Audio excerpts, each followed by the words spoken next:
Hey everyone, Dylan here, and this will be the review for February 2nd's AEW Dynamite last night's. I know I'm actually on time for once. So, let me say this off the bat. You can skip in let's say 2 minutes. Let's just go with that.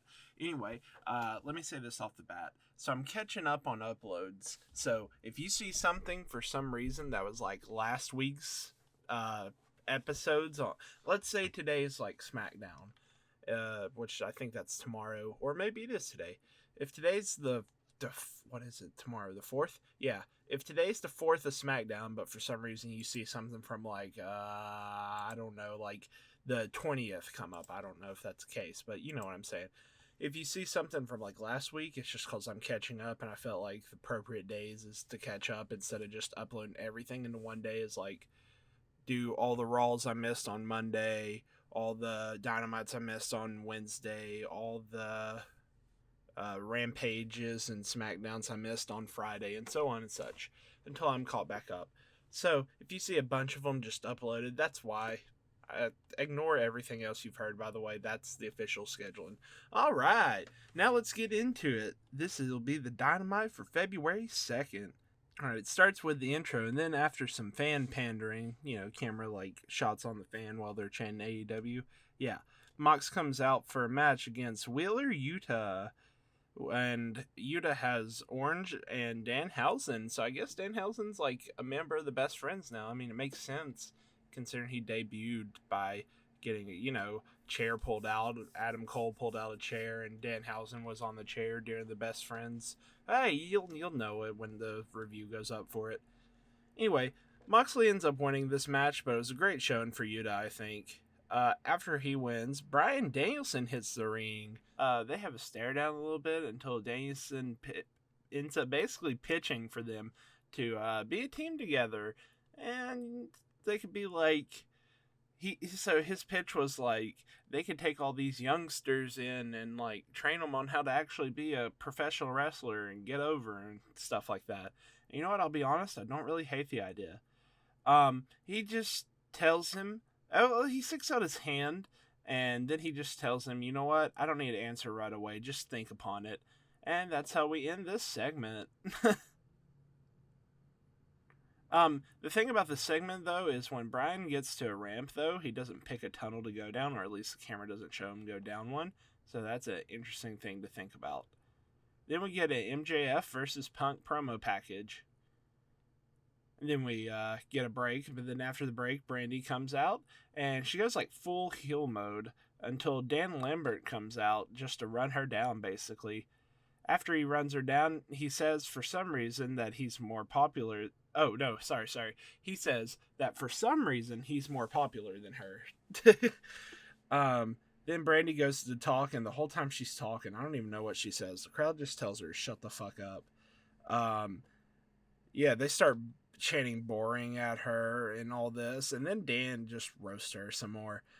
She slaps him, and then Paige Van Zete, I believe, comes out and tries to fuck up Brandy for a bit. Then the women's locker room comes out, pulls them apart, and then PVZ goes back towards the ramp. So I guess she's all elite now.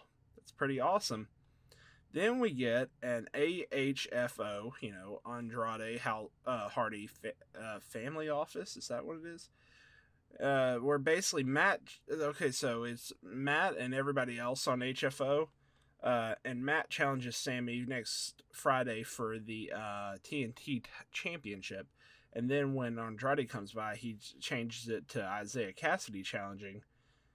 And then he asks Andrade about Darby, and he tells him basically he couldn't get him signed. Then after Andrade leaves, Matt tells Isaiah not to screw it up, that it's a big chance for them. And then the Kings of the Black Throne come out, and they look sick during their entrance. Like, it is so fucking cool. Then Death Triangle, Penta and Pac with Alex come out, and Pac ends up taking off the blindfold. So I guess apparently it was like a ruse the whole time. The match ends with Penta getting misted. Mist? I don't know. You get what I'm saying, though. The black mist to the eyes. And he receives Dante's Inferno for the pin. Then Adam Cole cuts a promo via the Cutler camera, as they called it, saying that he's undefeated and that Orange winning was a fluke. And on Rampage, he wants a one-on-one against Evil Uno to prove the new Adam Cole is coming out.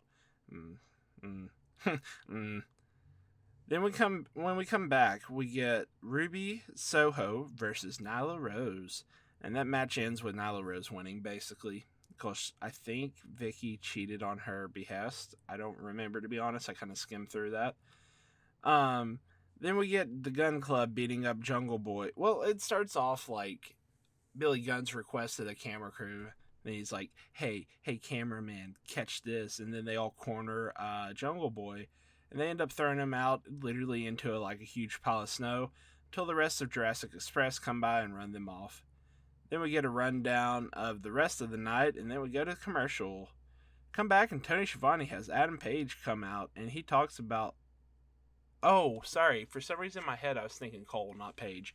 Anyway, he talks about his Murder Hawk match, to be exact, the Texas Death Match next week. My notes are so weird. He talks about how he needs a fight tonight. He's cranky, his flight's behind, he's got a baby at home keeping him up, all this stuff, that he wants a fight tonight. And then Dan Lambert comes out and cuts him off, and then Adam Page cuts him off, but as he's talking, Jake tells him to shut up. And then Murder Hawk comes out and just tells everyone to shut up and let's fight. So they have a good old brawl.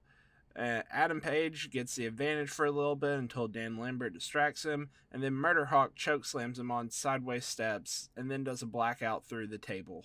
Like the little ringside table, I don't know what to call it. But it's like the gimmick one they keep on using every week, yeah. Alright.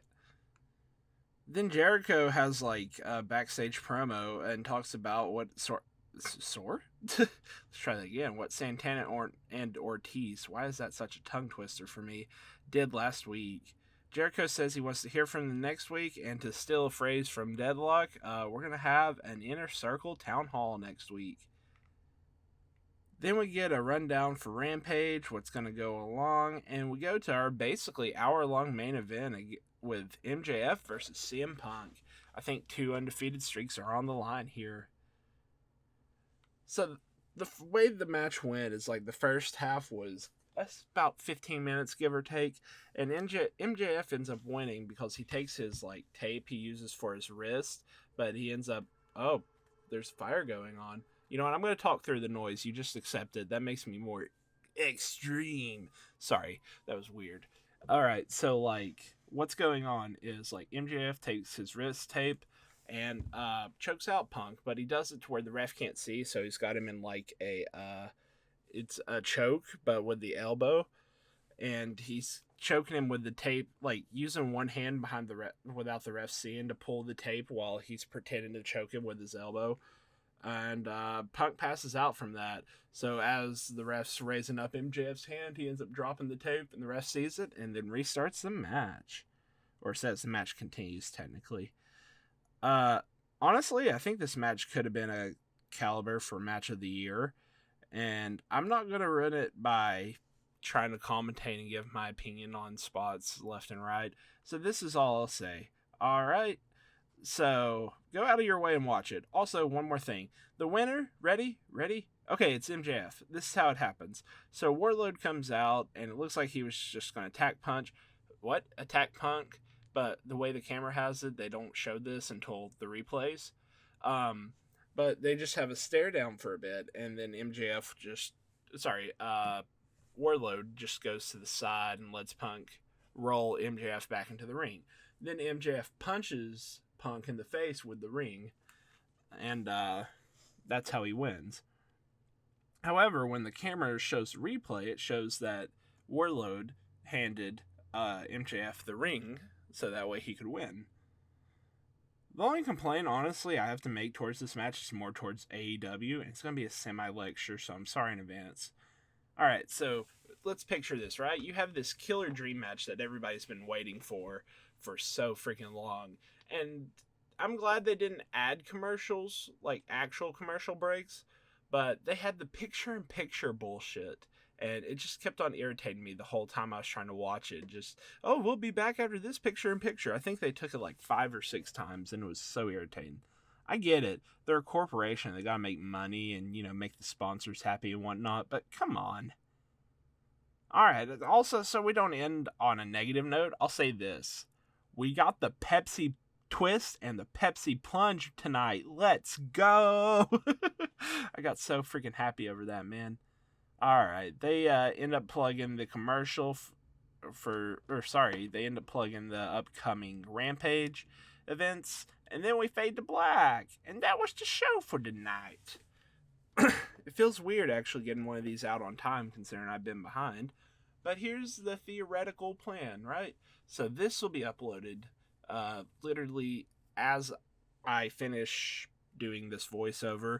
I'm going to re-listen to it, make sure there's no errors, do my edits, all that fun stuff. And then I'm going to upload it right away. After I upload it, I think I've caught up on all AEW. We're just going to ignore my Alexa going off, right? I'm still going to talk. So anyway, hold on. Cut. Actually, no, I think she's done now. Okay. So yeah, after I record this, I'm going to upload this. And I have everything right now except for last week's Raw written out. Whenever I have time, not actually working this, that, and another, I will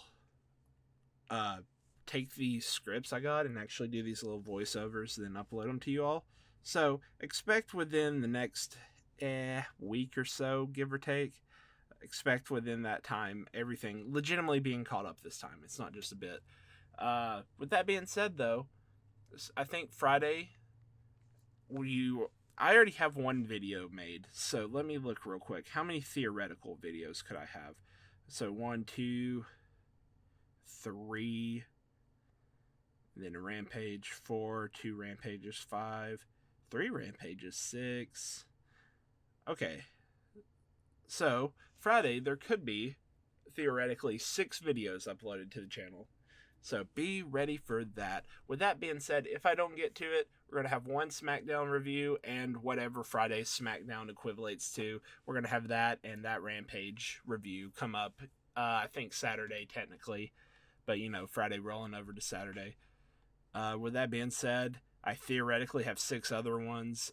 Next Wednesday, I'll have the Beach Break upload, most likely. Because I already got it scripted. I just need to voice it over. Alright, I'm going to quit saying I'm going to do stuff, but you know what I'm saying. Everything that I've missed from here onwards will be uploaded within the next week or so, give or take. Thank you for being patient. I'm sorry I keep on getting behind. It's just wrestling sometimes, man. It just burns me out. And also, work gets me behind, etc., etc. Alright, I'm quit rambling. I love you all. Have fun. I'll see you Friday/Saturday for Rampage and SmackDown. Bye-bye.